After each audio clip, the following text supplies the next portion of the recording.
எல்லாருக்கும் வணக்கம். எங்களுடைய அழைப்பை ஏற்று வந்ததுக்கு ரொம்ப நன்றி.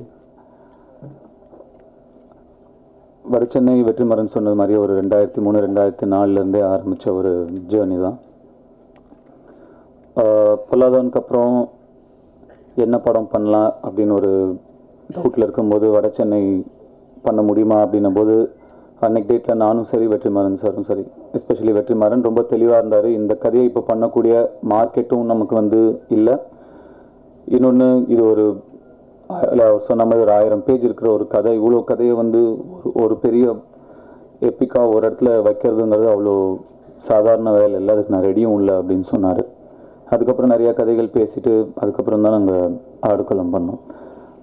ஆடுகளம் பண்ணதுக்கப்புறமும் மறுபடியும் வடசென்னை எப்போ பண்ண போகிறோம் அப்படிங்கிற ஒரு டைம் வரும்பொழுது வெற்றிமாறன் ஒரு பிரேக் எடுத்துகிட்டு நம்ம வேலை செய்யலாம், 2 பேரும் கண்டினியூஸாக படம் பண்ணிகிட்ருக்கோம், நம்ம ஒரு பிரேக் எடுத்துக்கலாம் அப்படின்னு டிசைட் பண்ணார்.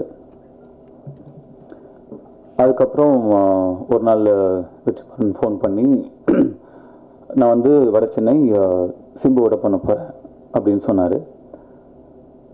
சூப்பர் சார், நான் டெஃபினட்டாக ரொம்ப நல்லாயிருக்கும், பண்ணுங்கள். If I don't see myself in that film, I see him there அப்படின்னு சொன்னேன்.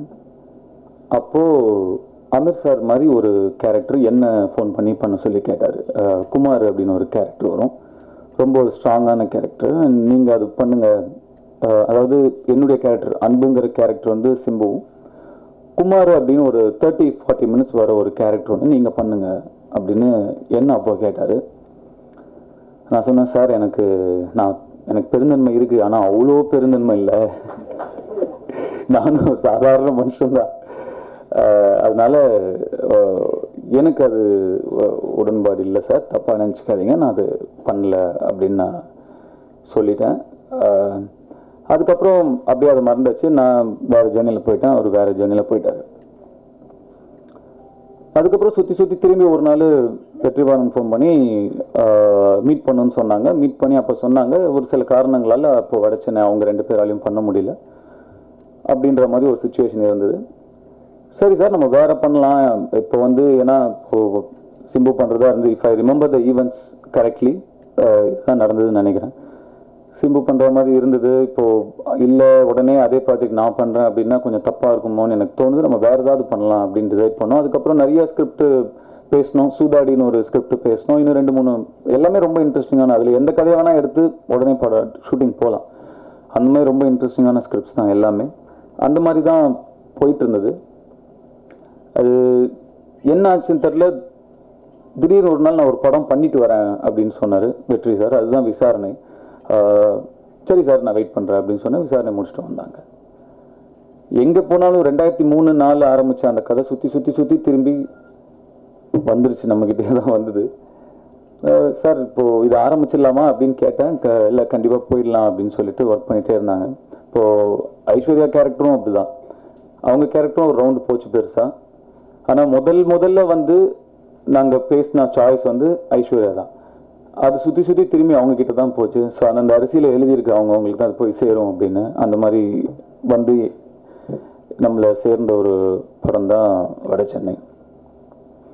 ஸோ இது வெக்கமே இல்லாமல் சொல்கிறேன், ரொம்ப சந்தோஷம் திரும்பி நம்மக்கிட்டே வந்துச்சு அப்படின்னு. ஏன்னா இது டெஃபினட்டாக ஒரு கேரக்டர் ஒரு ஆக்டரோட கெரியரில் நிச்சயமாக இந்த மாதிரி ஒரு ப்ராஜெக்ட் எத்தனை அமையும் அப்படின்னு சொல்ல முடியாது. 2 அமைஞ்சா ரியலி லக்கி, 1 அமைஞ்சா லக்கி, கண்டினியூஸாக 4-5 அமையுதுன்னா நீங்கள் நிஜமாவே கடவுளெல்லாம் ஆசீர்வதிக்கப்பட்டவர். ஸோ அந்த மாதிரி இருக்கும்போது எந்த ஒரு ஆக்டருக்கும் ஒரு க்ரீட் இருக்கும், நமக்கு இந்த ஸ்கிரிப்ட் போயிடக்கூடாது, நமக்கு இருந்தால் நல்லா இருக்குமே அப்படின்னு. அந்த ஒரு க்ரீடும் எனக்கு இருந்தது, வந்துருச்சு. So I think I'm really blessed. So பெரிய போராட்டம் இந்த படம் வெற்றிமாறனுக்கு. ஏன்னா அவருடைய சேலஞ்சஸ் கொஞ்சம் நஞ்சம் இல்லை. இந்த சேலஞ்சஸ்லாம் பேசிகிட்டு இருக்கும்போது இது ஒரு படமாக வச்சா இது 4.5 மணி நேரம் வரும் அப்படிங்கிற ஒரு தயக்கம் வந்தது. இது ஒரு வியாபார ரீதியாக நாங்கள் 3 பார்ட்டாக எடுக்கணும்னு முடிவு பண்ணல, வேறு வழி இல்லாமல் தான் 3 பார்ட்டாக எடுக்கணும் அப்படின்னு முடிவு பண்ணோம். ஏன்னா ஒரு பார்ட்டில் இதை சொல்லவே முடியாது. ஒரு 6 இன்டர்வல் விட்டு ஒரு நாள் ஃபுல்லாக ஓடினா சொல்லலாம், அந்த மாதிரி தான் சொல்ல முடியும். ஸோ அதனால் வேறு சாய்ஸ் இல்லாமல் 3 பார்ட்டாக நாங்கள் இதை ரிலீஸ் பண்ண வேண்டிய கட்டாயத்தில் இருக்கும். இப்போ முதல் பாகம் முடிஞ்சிருக்கு, 2வது பாகத்தில் ஒரு 20% ஃபுட்டேஜ் எங்ககிட்ட இருக்குதுன்னு நினைக்கிறேன். ஸோ அதோட ஷூட்டிங் நெக்ஸ்ட் இயர் கமென்ஸ் ஆகும். அதுக்கு நடுவில் நாங்கள் இன்னொரு படம் எங்களுக்கே பிரச்சனைட்டு இருந்து எங்களுக்கு ஒரு பிரேக் வேணுங்கிறனால நடுவில் இன்னொரு படம் ஒன்று நானும் வெற்றிமாறனும் சேர்ந்து நெக்ஸ்ட்டு பண்ணுறோம். இப்போ 1 வீக்கில் ஷூட்டிங் போகிறோம். ஸோ அதை முடிச்சுட்டு பார்ட் 2 ரிட்டர்ன் ஆகும். But first of all Vetrimaaran தனியாக நான் தேங்க்ஸ் சொல்ல முடியாது. நானும் வெற்றிமாறனும் சேர்ந்து தான் எல்லாருக்கும் தேங்க்ஸ் சொல்லணும். அதனால் இப்போ நானும் வெற்றியும் சேர்ந்து இங்கே இருக்கிற மொத்த க்ரூவுக்கும் நான் எங்களுடைய நன்றி சொல்லிக்கிறேன், அவங்களோட கோஆப்ரேஷனுக்கும். இப்போ நானும் வெற்றிமாறனும் இந்த படத்தை நம்புறது வந்து பெருசு இல்லை. நாங்கள் 2 பேரும் ரொம்ப வருஷமாக ட்ராவல் பண்ணியிருக்கோம். எங்களுக்கு இந்த படத்தில் அபார நம்பிக்கை இருக்குது. எங்களை தாண்டி இவங்க எல்லாருமே அதே நம்பிக்கையும் அதே ஹார்ட் ஒர்க்கையும் அதே இதையும் கொடுத்ததுக்கு வந்து நாங்கள் ரொம்ப ரொம்ப நன்றி கடன் பட்டிருக்கோம். அமீர் சார் வந்து எனக்கு இந்த படத்துக்கு சம்மந்தம் இல்லைன்னு சொல்கிறத பார்த்தா எனக்கே டவுட் ஆகிடுச்சு. என்ன நிஜமாக சின்ன சம்பளம் எல்லாம் பாக்கி வச்சுட்டு வந்தோமா, என்ன இப்படியே சொல்லிட்டு இருக்காரு ஒரு சம்மந்தம் இல்லைன்னா. இந்த கதையுடைய ஆணி வேறே அந்த ராஜனுங்கிற கதாபாத்திரம் தான் சார். அவருக்கு இன்னொரு 4 சீன் வச்சிங்கன்னா நான் வேஸ்ட் தான் சார் இந்த படத்தில் நான் ஃபீல் பண்ணி சொல்கிற அளவுக்கு ஒரு கதாபாத்திரத்தில் நடிச்சிருக்காரு. எங்கள் இயக்குனருக்கு என்ன ஆயிடுச்சுன்னா, முக்கால்வாசி படம் எடுத்துட்டோம், திடீர்னு அவர் இந்த ராஜன் போர்ஷனை எடுத்துட்டு வர அந்த நிமிஷம் போயிருக்காரு. திரும்பி வந்தவருக்கு வந்து அன்பு மேல ஒரு பற்றுதலே இல்லை, ராஜன் மேலதான் இருக்கு. என்னடா இப்படி பண்ணு சார், என்ன சார் அப்படின்னா அவர் ஹிஸ் ஹார்ட் இஸ் தேர், அங்கதான் இருக்கு. அவர் ராஜன் அதை ஒரு தனி படமா எடுத்துட்டாரு அவர். அதுக்கப்புறம் ஒரு நாள் எங்க இயக்குனர் என்ன சொல்றேன்னா, இது நான் ராஜன் தனியா ஒரு படமா நான் வந்து ரிலீஸ் பண்ணிக்கிறேன் அப்படின்ட்டு. நமக்கு குபீர் இருந்துச்சு, சார் என்ன சொல்றீங்க, இப்போ நம்ம போர்ஷன்லாம் என்ன அப்படின்னா அந்த மாதிரி ஒரு ஷாக் கொடுத்தாரு. அந்த அளவுக்கு ஒரு நடிகராகவும் அந்த கதாபாத்திரத்தின் மேலேயும் எங்க இயக்குனர் வந்து அப்படி ஒரு லவ்ல இருக்காரு. இவர் என்னன்னா எனக்கு இந்த படத்துக்கு சம்மந்தம் இல்லை அப்படிங்கிறாரு இங்க நின்றுக்கிட்டு. அவர் தான் கோர் மெயின், அவர் தான். அவரை சுத்தி இயங்கிறது தான் இந்த வட சென்னைங்கிறது. முதல் பாகமும் சரி, 2வது பாகமும் சரி, 3வது பாகமும் சரி. அந்த அளவுக்கு ரொம்ப வலிமையான ஒரு பெரிய இம்பாக்ட் ஏற்படுத்தக்கூடிய ஒரு கதாபாத்திரம் அமீர் சார் நடிச்சிருக்காங்க. அண்ட் ரொம்ப நான் அவர்கிட்ட நேரில் சொல்லியிருக்கேன், சபையில் சொல்லிடுறேன். எங்களை நாங்களே புகழ்ந்துக்கிறது கொஞ்சம் ஒரு மாதிரி தான் இருக்குது. பட் இருந்தாலும் இந்த மேடையோட பர்பஸ் அதான், அதனால சொல்லிடுறேன். ரொம்ப ரொம்ப எக்ஸ்ட்ரா ஒரு டைரக்டர், அவர் பருத்தி வீரன்லாம் பண்ண ஒரு டைரக்டர். அவர்கிட்ட வந்து இப்படி ஒரு பர்ஃபார்மன்ஸ் வந்து யாரும் பெருசாக சர்ப்ரைஸ் ஆக மாட்டோம், அவரு சூப்பராக பண்ணுவார் தெரியுமே அப்படிங்கிற மாதிரி. பட் அதை தாண்டி பயங்கர கன்வின்சிங்காக பண்ணியிருக்காரு. படத்தில் ஒரு டைலாக் வரும், அவர் பேசுகிற அதே டைலாக் நான் பேசணும். அது வந்து எனக்கு ரொம்ப ஒரு தயக்கத்தை கொடுத்துருச்சு. அந்த அளவுக்கு நம்ம பேசிடுவோமா, அவர் அவ்வளோ பவர்ஃபுல்லாக சொல்லியிருக்காரு. அதை நம்ம எப்படி சொல்ல போகிறோம். எல்லாத்தையும் தாண்டி ஒரு சிலருக்கு ஒரு முகம் இருக்கும், அந்த முகம் என்ன பண்ணாலும் வந்து பயங்கரமாக ரசிக்கிற மாதிரி இருக்கும். அந்த முகம் இருக்குது, அந்த முகத்தை வச்சு நிறைய ஓபி அடிக்கலாம். பட் அவர் ஓபி அடிக்கல, பயங்கரமாக பண்ணியிருக்காரு. அந்த முகம் என்ன பண்ணாலும் நல்லாயிருக்கும், அந்த மாதிரி ஒரு அம்சமான முகம் அந்த முகம். ஸோ இந்த ராஜன்கிற கதாபாத்திரம் நான் அன்பை தாண்டி நான் ராஜனை பயங்கரமாக நான் என்ஜாய் பண்ணேன் ஆன் ஸ்க்ரீன். ஒருவேளை அன்பு நான் ப்ளே பண்ணனால இருக்கலாம். ஸோ சார் படத்தில் நீங்கள் தான் இருக்கீங்க. இந்த படத்துக்கும் உங்களுக்கும் பெரிய சம்பந்தம் இருக்குது. இன்னும் 2 வாட்டி சொன்னீங்க எங்கள் படத்தில் இல்லைங்கிற டவுட் வந்துடும் எல்லாருக்கும். நான் அவங்க கதையை எழுதும் பொழுது அந்த ராஜன்ற மைய பாத்திரமாக இருக்குது, அதில் ஒன்றும் குழப்பம் இல்லை. ராஜனோட சந்திரான்னு ஒன்று இருக்குது, அது இன்னும் டேரிங்காக இருக்காது, அதுலலாம் ஒன்றும் டவுட் இல்லை. ஆனால் நான் பார்க்குறது என்னென்னா, இப்போ நீங்கள் இந்த படம் என்ன மாதிரியான படமாக வரும் அப்படின்ற ஒரு குழப்பம் இருக்கு இல்லையா. அது நான் ஒரு ஆடியன்ஸாக நான் போய் உட்காந்து பார்க்கும் பொழுது அது தனுஷ் படமாக தான் இருக்குது. அதனால தான் நான் சொன்னேன், நான் ஒரு தனுஷுன்ற நடிகர்கிட்ட தனுஷுடைய ரசிகர்கள் இன்னும் ஜென்ரல் ஆடியன்ஸை ரசித்து பார்க்குறதுக்கானதாக இருக்குது. நான் தனுஷை வந்து இப்போது ரசிக்கலை. தனுஷ் ஒரு 5-6 வருஷத்துக்கு முன்னாடியே நான் சொன்னேன், நான் சரண்யா மேடத்திட்ட சொன்னேன். நான் சமீப காலமாக இப்போது விஜய் சேதுபதியுடைய படங்கள் அந்த இம்பேக்டை கொடுக்குது. ஆனால் முதல்ல வந்து சினிமா தேட்டரில் போய் உட்கார்ந்தோம்னா ஸ்க்ரீனை ஹோல்ட் பண்ணுறதுக்கு ஒரு கெப்பாசிட்டி வேணும். பெரிய நடிகர்கள் தாண்டி சமீபத்தில் அது ரொம்ப குறைவாக இருந்தது. ஒரு சின்ன உருவம் ஸ்க்ரீனை ரொம்ப நேரம் பார்க்க வைக்குது அப்படின்னு சொன்னால் அந்த கேரக்டருக்கு பொருத்தமாக இருந்தது எனக்கு 2 பேர் தான் நினைவுக்கு வந்தாங்க. ஒன்று சரண்யா மேடம், இன்னொன்று தனுஷ். அப்போ சரண்யா மேடத்துட்டு இதை நான் சொன்னேன், நான் தனுஷ் அப்படி தான் பார்க்குறேன். நான் எந்த கேரக்டர் கொடுத்தாலும் உட்காந்து என்னை 2.5 மணி நேரம் உட்கார வச்சுறது ரொம்ப ஸ்ட்ராங்காக இருக்குது ஒரு ஆர்டிஸ்டாக அப்படின்னு. ஒரு காலகட்டத்தில் பார்த்தீங்கன்னாக்கா ஒரே நேரத்தில் 2 பேருக்குமே நேஷனல் அவார்டு ஒரே டைமில் எனக்கு சரண்யா ஃபோன் பண்ணி சொன்னாங்க, நீங்கள் சொன்னீங்க சார் என்னன்னு தெரில, நாங்கள் 2 பேரும் ஒரே டைமில் வாங்கிட்டோன்னாங்க. நான் வந்து ஜோசியக்காரன் இல்லைங்க, நான் ரசிகன், நான் ஆடியன்ஸாக சொல்கிறேன் நான் சொன்னேன். அப்படி தான் நான் தனுஷை இன்னமும் ரசிச்சுட்டு இருக்கேன். வெற்றிமாறன் படமாக இருக்கட்டும், அது வெளிப்படங்களாக இருக்கட்டும், எதுவாக இருந்தாலும் தனுஷ் என்ன ரசிச்சிருக்காரு, நான் அவரை ரசிச்சிருக்கேன். இதுக்கு மேலே நாங்கள் 2 பேரும் ஒருத்தர் மாற்றி ரொம்ப சொன்னோன்னா, டேய் இதுக்கு தான் அம்புட்டு பேச்சு பேசுனீங்களான்னு சொல்லிடுறாங்க. தயவு செஞ்சு அது ஒரு மேடை நாகரிகத்துக்காக. படம் வந்து நல்ல என்டர்டெயின்மெண்ட்டாகவும் ரொம்ப மாசாகவும் சமகால அரசியலையும் இந்த மண்ணுக்கான அரசியலையும் பேசுகிற படமாக இருக்கும். தனுஷ் பிரமாதமாக பண்ணியிருக்காங்க. நான் தனுஷ் ரசிகன் தாங்க. சரி, அப்போ நெக்ஸ்ட் போயிடலாம். நெக்ஸ்ட் வந்து நான் கிஷோர், சமுத்திரக்கனி, டேனியல் பாலாஜி, பவன், இவங்க எல்லாரையுமே பற்றி பேசணும். இதில் கனியனை தனியாக வச்சுருவோம். பாக்கி 3 பேருமே எனக்கு பொல்லாதவன் டைம்லேருந்து தெரியும். அவங்க வந்து ஒரு எக்ஸ்டெண்டட் ஃபேமிலி மாதிரி. அண்டு வெற்றிமாறன் வந்து அங்கே செட்டிலே இருப்பாங்க. ஒரு ஃப்ரெண்ட்ஸ் மாதிரி எல்லாரும் ஒன்றாவே இருப்பாங்க, ஒன்றாவே டிஸ்கஸ் பண்ணிப்பாங்க. சம்டைம்ஸ் நான் கேரன் போயிட்டு திரும்பி வந்தால் இது சீனே வேறு மாதிரி மாறிலாம் இருக்கும். அந்த மாதிரி ஒரு க்ளோஸ் சர்க்கிளில் ஒர்க் பண்ணக்கூடியவங்க. அண்ட் அவங்க எல்லாருமே இந்த படத்துக்கு ரொம்ப ஒரு பில்லர்ஸ்ன்னு தான் சொல்லணும். ரொம்ப நல்லா அவங்கவுங்க கதாபாத்திரத்தை ரொம்ப சிறப்பாக பண்ணி கொடுத்துருக்காங்க. அதுக்கு என்னுடைய நன்றி.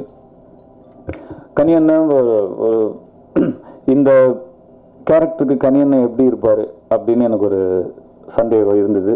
அது வெற்றிமாறன் தான் அந்த கன்விக்ஷன் பயங்கரமாக இருந்ததுன்னா, சார் இவர் பார்த்தா இவ்வளோ நல்லவராக இருக்காரு சார், இவர் பார்க்கவே நல்லவராக இருக்கார், இவர் எப்படி சார் அப்படிங்கிற ஒரு டவுட் எனக்கு இருந்தது. அது முழுக்க வெற்றியினுடைய கன்விக்ஷன் தான் கனியண்ணன். அவர் ஒரு டிஃப்ரெண்ட்டான சமுத்திரக்கனி இந்த படத்தில் நீங்கள் பார்க்கலாம்.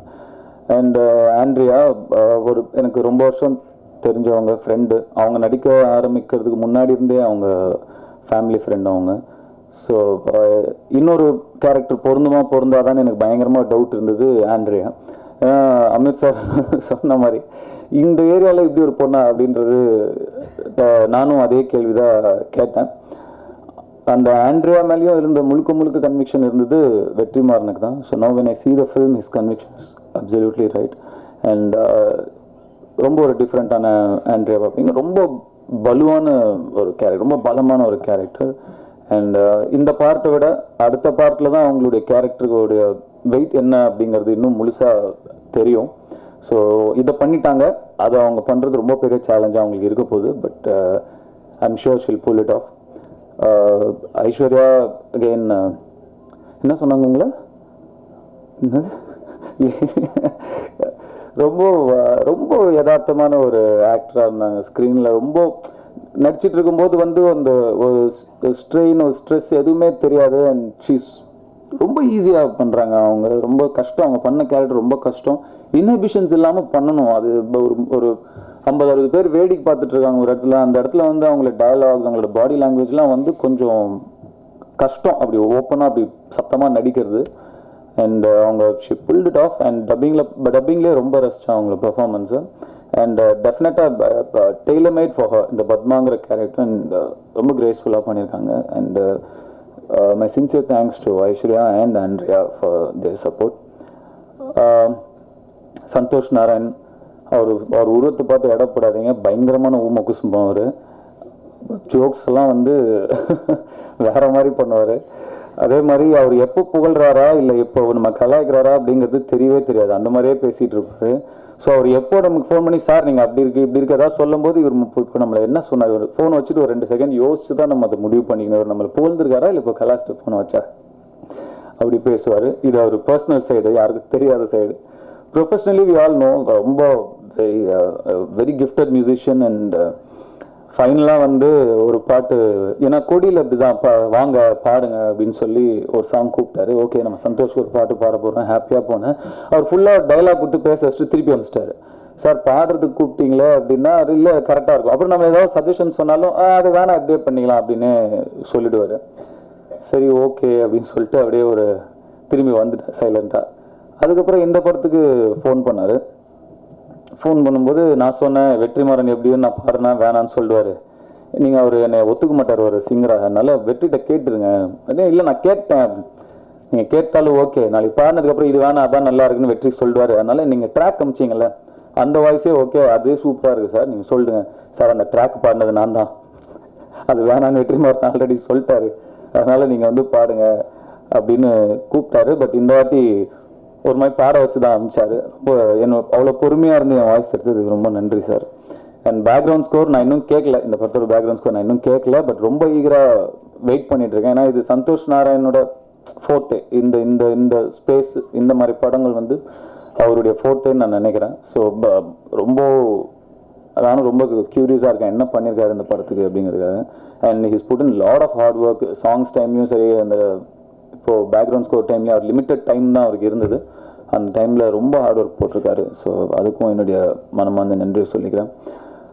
To be here and to இந்த படம் ஒரு பேப்பர்லேயே அவர் சொன்ன மாதிரி ஒரு 1000 பேப்பர்லேயே இருந்த ஒரு படம், பல வருஷமாக கிட்டத்தட்ட ஒரு டெக்கேட் மேலே, இப்போ 10 வருஷத்துக்கு மேலே பேப்பர்லேயே இருந்த படம் இன்னைக்கு வந்து ஒரு வாரத்தில் ரிலீஸ் ஆக போது, அதோட ப்ரெஸ் மீட்டில் இருக்கோங்கிறது feels like a dream. It's a blessing. இறைவன் அருள் இருந்தால் மட்டும்தான் வந்து இந்த மாதிரி எல்லாமே ஒரு படத்துக்கு அமைய முடியும். தைரியமாக என்னால் சொல்ல முடியும் படம் ரொம்ப நல்லா வந்திருக்கு. அண்ட் உங்கள் எல்லாருக்குமே ரொம்ப பிடிக்கும், நீங்கள் சப்போர்ட் பண்ணுவீங்கன்னு எனக்கு டெஃபினட்டாக தைரியமாக என்னால் சொல்ல முடியும். I am very happy. And மண்ணுக்கு மேலே இருக்கிற ஒரு நாளும் ஆசீர்வாதம் தான். இப்போ ஒரு வாரம் முன்னாடி, ஒரு 10 நாள் முன்னாடி எனக்கு கசின் ஒருத்தர், ஒரு 38 வயசு தான் ஆகுது, பாபுன்னு ஒரு பேர், டான்ஸராக இருந்தார். இப்போ தான் மாஸ்டர் ஆனார். ஃபியூ மந்த்ஸ் முன்னாடி அவர் தவறிட்டார். 38 வயசு தான் ஆகுது. ரொம்ப அவர் கூடலாம் சின்ன வயசில் நிறையா விளையாண்டுருக்கேன். அந்த ஸோ ரொம்ப அது ஏதோ ரொம்ப ஒரு பாதிப்பு ஏற்படும். இன்னும் அவர் கூட டைம் ஸ்பெண்ட் பண்ணியிருக்கணுமோ நிறையா அப்படின்லாம் தோணுச்சு. ஒரு 1.5 மாதம் முன்னாடி தான் வந்து என்னை பார்த்தாரு. மாஸ்டர் ஆகிட்டேன் அப்படின்னு என்கிட்ட சொல்லிட்டு போனார். நெக்ஸ்ட் படத்தில் ஒரு சாங் பண்ணுறதுக்கும் நான் டைரக்டர்கிட்ட பேசியிருந்தேன்.